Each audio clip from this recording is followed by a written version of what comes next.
This may sound slightly familiar, but guess what I did yesterday? That's right, I threw up! Yay! It's been a while since I've been able to say that. Not that I've really missed it, but reminds me of the good old days when life used to suck. Now life sucks slightly less. Before we get into this video, I have a joke for you. This is my breakfast. Unfortunately, I can't eat it.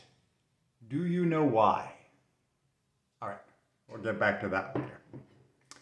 So, as I mentioned, I threw up yesterday. So it's been a while since I've thrown up, which is definitely a good thing. In fact, I was at the ER on Thursday of last week, and yesterday was Tuesday, which means that. So hold on, let's do the math. So Thursday, Friday, Saturday, Sunday, Monday, Tuesday. So 6 days without throwing up. Well, I mean, I threw up yesterday. So 5 full days without throwing up. And then I threw up once at the end of the sixth day. Given the past history, this is a very good sign because in the past, whenever I kind of reverted back to throwing up and things went back to just sucking, it happened much more quickly. And also, yesterday, I kind of did something different, so in a way, I did bring this on myself.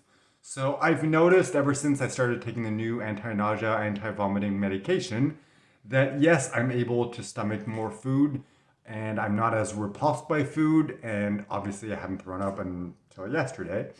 So that's definitely good. But I did notice that it's easier for me to eat earlier in the day, and the later in the day it gets, the more difficult it is for me to eat, and the more like risky it feels to eat. But yesterday I'm like, you know what? I've been doing really good for the past 5 days. Let's kind of test it out. So ended up eating, I believe, around 6 o'clock my last meal, and I say meal just because it was a 100 milligram bag of, sorry, 100 grams, not milligrams, 100 gram bag of chestnuts. So, not a huge dinner, but apparently it was enough to make me throw up. So, I've discovered, all right, it's better to spread out the food throughout the day, which I already knew. Eat slightly smaller meals more often if possible. Not always possible because I just don't have that hunger, and forcing myself to eat sucks. And the more often I do it throughout the day, the more it sucks. But I mean, even when I eat a full meal, it's still relatively small anyway. So it's not like a normal full meal like I would eat before anyway. So anyway, I've been kind of playing around with stuff, but definitely eating later in the day is not a good idea. So what I'm kind of planning is what I've been doing for the previous 5 days until yesterday, which is eat breakfast, unless, in this case, I'm not allowed to. By the way, don't worry, we'll get to the reason why I can't eat that. So yeah, have breakfast, which includes the pterodactyl pea. It includes usually fruits. So lately I've had cherries. I've been eating that. Today is going to be the cantaloupe. And, depending whatever I have on hand and whatever seems like my body can handle. And then, of course, pills and water and stuff. So it's relatively small breakfast in general. And then, since I've been getting up later lately, because for some reason, even though I've been getting a lot of sleep, I'm still very tired.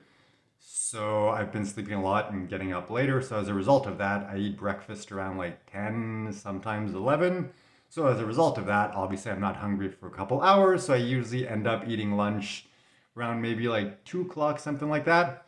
So what I'm kind of doing now, the plan going forward is breakfast, whenever I wake up.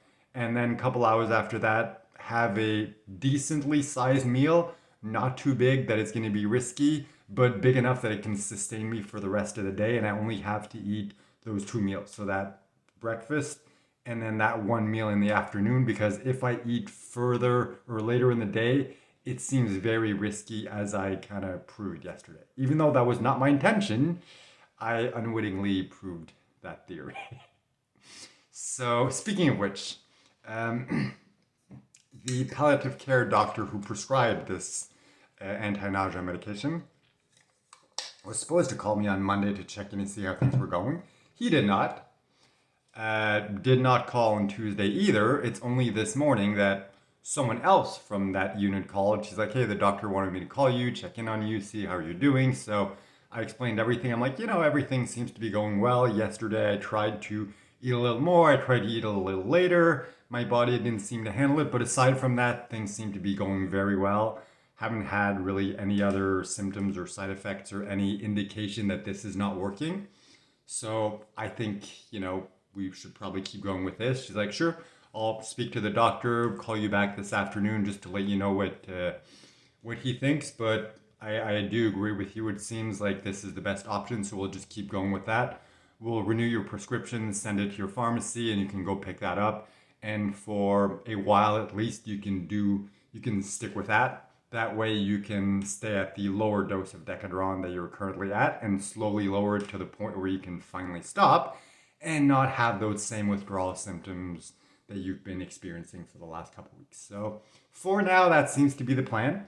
I'm kind of happy with that because the thought of going back up once again in dosage of Decadron is definitely not fun, especially given the side effects that I'm having as a result of lowering the dose. So it's like if we go back up, then it's probably going to do the same thing again once we lower. And it's just like this never ending up and down and up and down and up and down. So I'm glad that we did find a solution that can allow me to continue slowly getting things lower until eventually I can finally stop. Because I know I've said this before, but I like this expression. I'm sick and tired of being sick and tired. So yeah, really looking forward to that being over. Speaking of things being over, pretty much ran out of things to say. So, in case you hadn't guessed it, the reason why I can't eat this cantaloupe is because I'm married. I can't elope. Okay, that was a bad joke, but wanted to make it because, I don't know, I like making bad jokes. It's just who I am. So hopefully you enjoyed that bad joke. If not, well, I'm not going to apologize because this is who I am. All right, so as you can see, I'm still doing relatively better even though I threw up yesterday. Strangely enough, the fact that I ate chestnuts, even though that's kind of what triggered me throwing up, made the act of throwing up less unpleasant than normal because for some reason, chestnuts don't taste bad when they come back out and they cover the tastes of other foods that would taste bad coming back out. So it really wasn't that bad. Definitely not pleasant. Throwing up never is. But I was surprised. So it's like, oh, okay, if ever I feel like I'm going to throw up, let's just eat a couple of chestnuts and then it won't be as bad when I throw up. No, I don't think I would do that. I don't think eating more when you feel like you're going to throw up is the right solution. But hey, I mean, maybe it's something to play around with. Never know. Anyway, that's been my video for the day. I'll check back in with you tomorrow.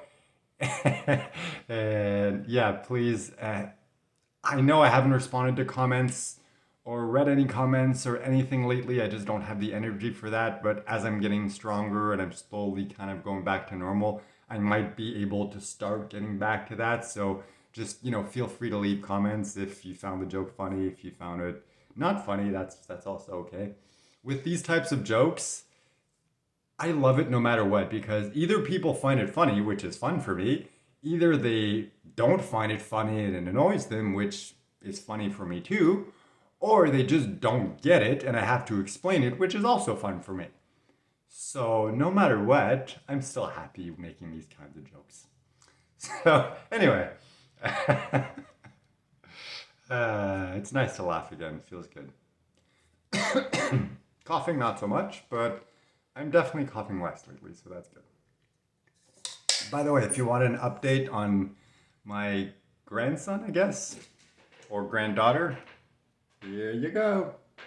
So it now has 3 leaves, or do you even consider those leaves? I don't know, what are they called? Are they called branches? Yeah, I guess branches. So yeah, it has 3 branches now. So yeah, that has been the update. I'll talk to you tomorrow.